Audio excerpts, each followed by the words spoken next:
Average movie? Be more funny.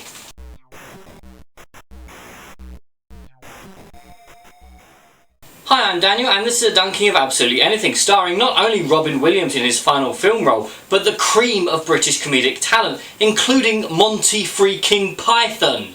Let's break it down. Simon Pegg is given the ability to do absolutely anything he wants for 10 days. This is part of a test by aliens to see if humans will use the power for good or evil. If it's used for good, we're allowed to join them. If it's used for bad, the planet is wiped out. However, Simon Pegg doesn't know of this dilemma that he's in. He just wakes up one day with powers to do absolutely anything. And he doesn't really use them. The problem is, you could have swapped out Simon Pegg for Hugh Grant and it would have improved the film. The vast majority of this film is Simon Pegg trying to woo Kate Beckinsale. Oh, and you've got a random American colonel dropped in from the most right-wing film this side of Team America World Police.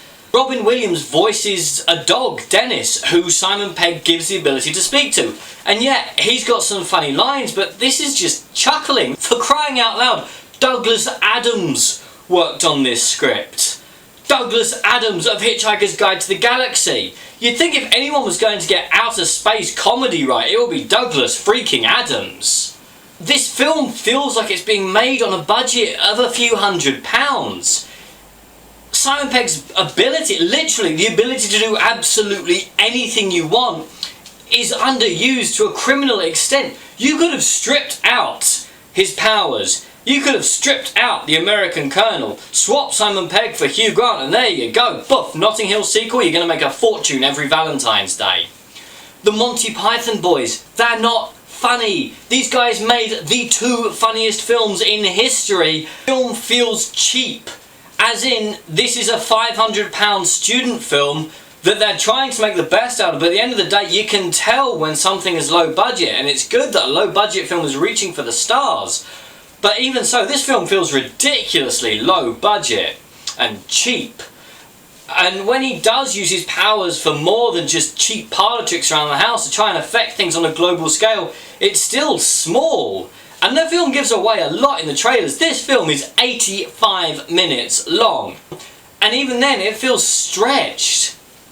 There's an amazing premise here. An ordinary man being given the power for 10 days to do anything, to basically become a god. And it's wasted on this rom-com. Robin Williams was genuinely funny. You look Robin Williams in a recording booth, you've got comedy gold. And it's another sign that sadly he's gone from us too soon. Simon Pegg does what he can. The characters do what they can, but on the whole, this film was chuckle-worthy. The plot did make some sense. When Simon Pegg's character uses his powers for more than making his clothes dress him or his food cut itself up, you could see the potential, and I don't know if it's because the budget wasn't there or they didn't have the imagination, but for me, this film, it lacked oomph. Maybe I went in with expectations too high. Maybe. But let me show you something. I've got my DVD collection just off to the side. Just here is my DVD collection. Monty Python and the Holy Grail.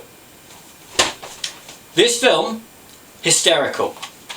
Look, Monty Python's Life of Brian, hysterical, funniest film ever made.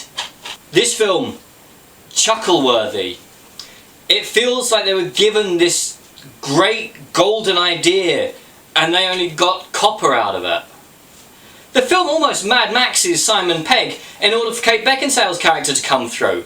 And yeah, again, you see that she could have had a film focused on herself as well, trying to get ahead in the world, everyone expecting her to use her looks to get ahead, but she's trying to work to get ahead, trying to keep her integrity, being harassed by an ex-boyfriend. There's another film, there's another good film. But instead, they try to play it for laughs, and the Colonel is this lunatic. I think he's supposed to be like a villain, but it's kind of hard to have a villain when literally with a wave of your hand you can solve any issue. I went to this film not knowing what to expect, but there's so many flaws, so many holes, and I can't rate this any higher than poor. This is a poor film. It squanders its gold of talent, it squanders its idea, the budget too low, the scope too limited for what it should be. I'm Daniel, this is a Donkey. If you enjoyed this video, please like, share and subscribe.